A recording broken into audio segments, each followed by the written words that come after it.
Wow! What's up mga beshi? Kamusta? Kamusta naman kayo?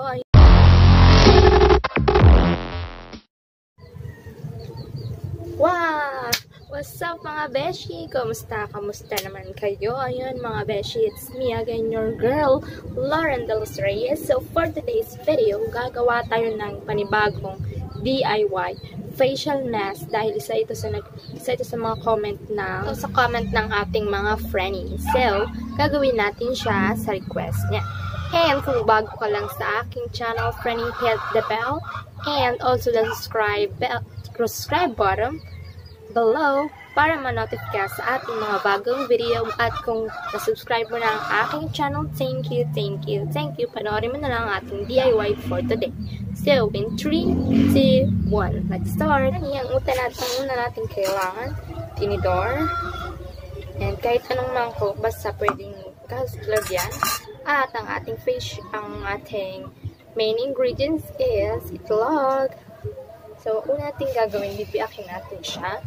Diba? For 7 pesos lang siya. So, 7 pesos may facial mask ka na at siguradong mapoprotectionan mo yung mukha mo sa mga ingredients na siyempre meron yung iba dyan. Alam naman natin na merong mga babaeng ayaw nilang bumili ng mga nabibili lang kung saan o kaya mga facial mask kasi siyempre hindi sila sure sa mga ingredients o kaya sa mga nilalagay. Pero dito, sure tayo dahil dito lang yung kay lalagyan mo. Hindi mo naman kailangan lagyan ng kahit ano.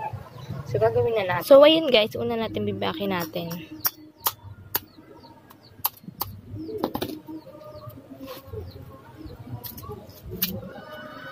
Oops. Hihiwalay natin yung kulay dilaw. Yung puti lang guys. Dapat pala gitna natin siya inano.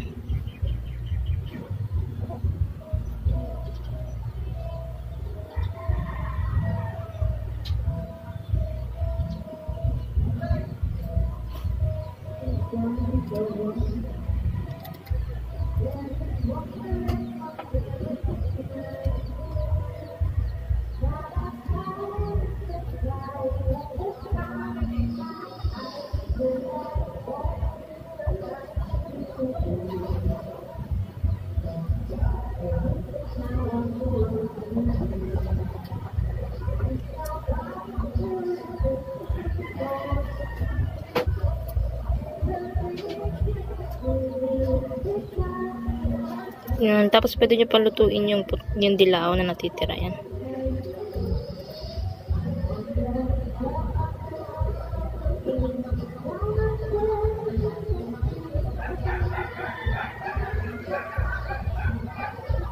Wala nang dilaw. Ay, wala nang puti. So, itabi natin yung dilaw kasi pwede natin siyang lutuin. Yan. So, ayun na guys. Wait lang. Nabiyak na natin siya. And then, magtatali tayo, syempre. Okay, huwag na ganyan na lang natin siya. Pero make sure guys na wala kayong makeup. Yan. Tapos nakalimutan ko pala sabihin yung cotton natin. Pero kung may brush kayo ng kagaya ng sa pang makeup nyo, basta yung sakto lang sa akin, may brush ako, nawawala na siya. So, yung gamitan natin na lang ng cotton. Yan.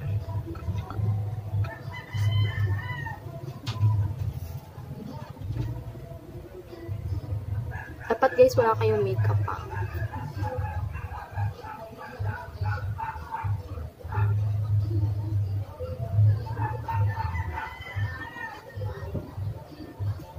Sama mo yung kasulukan ng ilong mo. Kasi nakakatanggal doon ng whiteheads.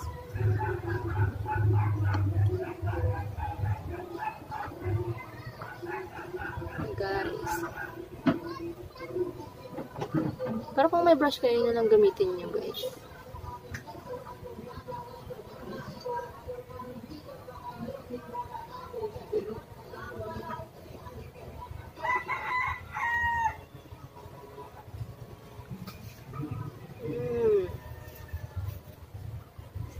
Mas maganda to siya guys kasi mas mura na siya tapos talagang sure na nakaka-cleanse talaga siya ng mukha. Ginagamit ko to eh. Pero minsan gamitin ko lang siguro siya every Monday, Friday, Sunday, and Saturday. Yun lang. Kasi pag may time lang, pag yun lang yung mga araw na may time ako. Kasi Monday, nasa bahay pa ako noon. Ayan. Lagyan natin siya ulit. Patong-patungan lang natin. Guys. Yung mga friend. Ay, naku. Ayan. Lumabas. Lobat na daw siya. So, ayan. And then, comment na rin pala kayo kung anong gusto nyo DIY na gagawin natin next time. Kasi gagawa ko DIY sa susunod. Secret, para abangan nyo. So, ayan.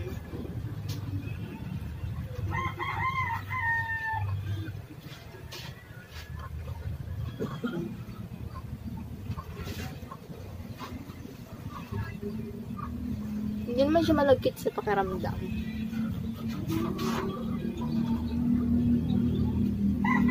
Or baka sa first time. Yan. Marin natin siya, guys.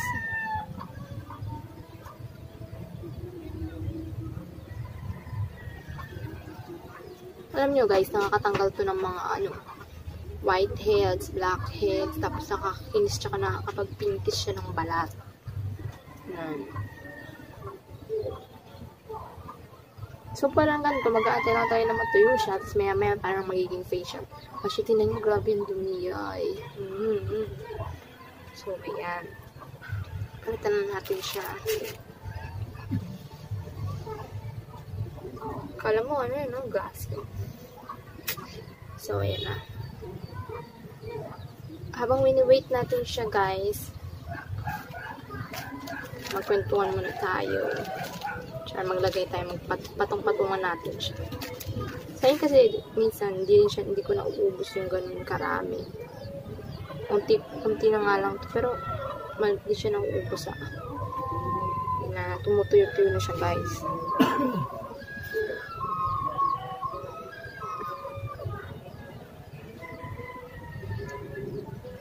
Pero kung may brush kayo sa makeup nyo, huwag din sa eyebrow, medyo malit-lit yun eh. Meron ako dyan yung pang eyebrow kasi ayoko matagal yun. Gusto kong gamitin yung cotton dahil mabilis.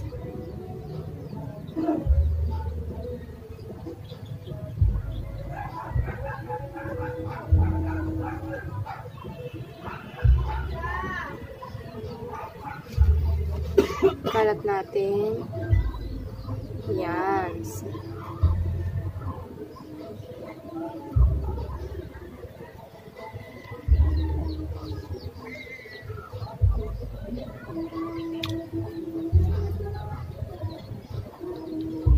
So, ayun guys, wait lang habang inaano natin, habang pinapatuyo natin, prituin natin yung natitira, ha? Okay.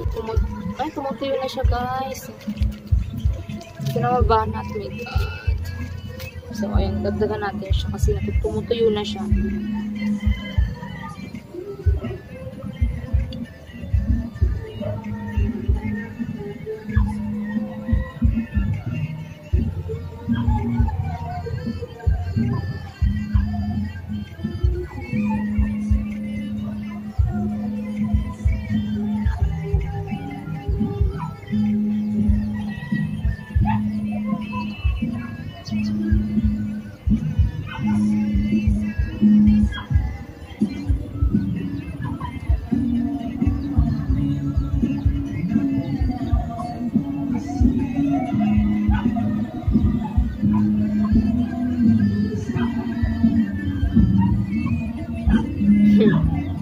So, ayan, syempre, patong-patungan natin siya. Mas maganda kasi pag mas makapal.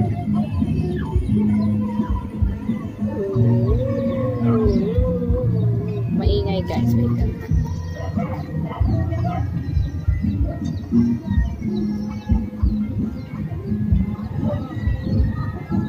Yan.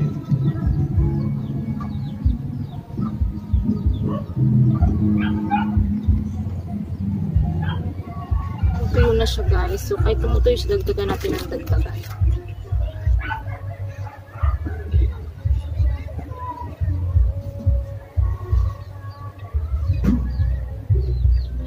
Maganda kasi mas makapal eh.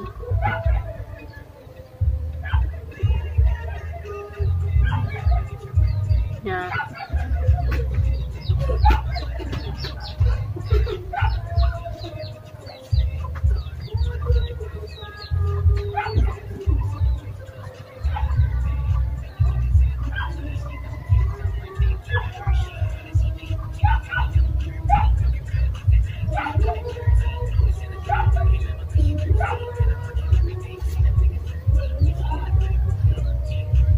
Guys, tuyo na siya. Yan.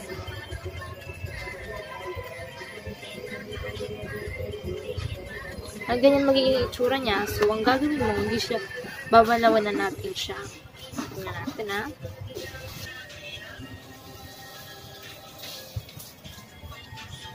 Ito natin siya. Ayan, nabalawan na natin siya. Hindi siya magiging itsura niya. Alam niyo yung pakiramdam na pag ginanto mo siya makinis.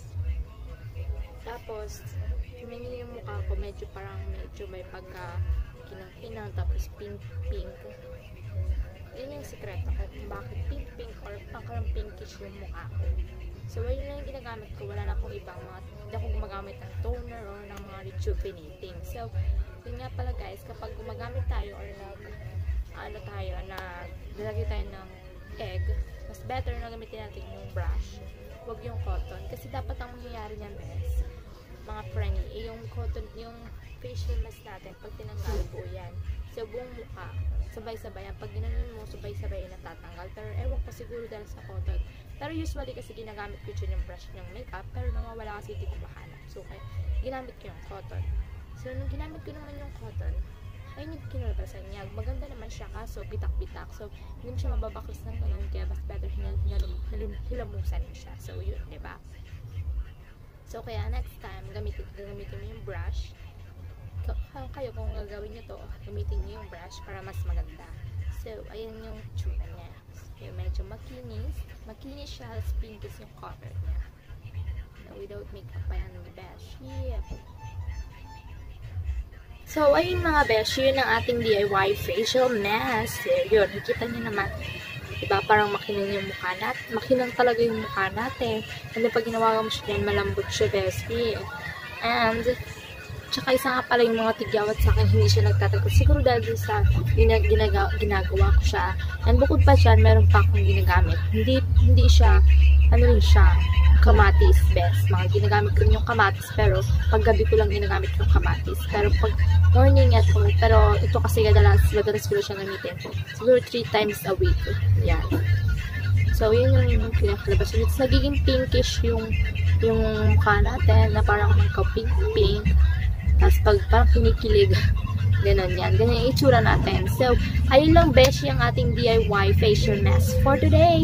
So, kung nagustuhan mo ang ating video, i-click mo na ang subscribe button, hit the bell para ma-notify sa ating mga bagong video, and like, yun na yung page show natin. And share na rin sa inyong mga friends para kung magustuhan nila, tuloy-tuloy, diba? Tuloy-tuloy nila yung mga gusto nilang ma-achieve na mukha. And then mga beshi, if you have a question or idea na gusto nyo gawin kong DIY, mga beauty hacks, mag-comment lang kayo below. And then, syempre, click nyo na rin yung mga social media account ko. So, ayun lang mga beshies. So, for today's video, and keep the kids sa next video. Thank you for watching, and I hope you enjoy watching my video. So, ayun lang. Bye-bye!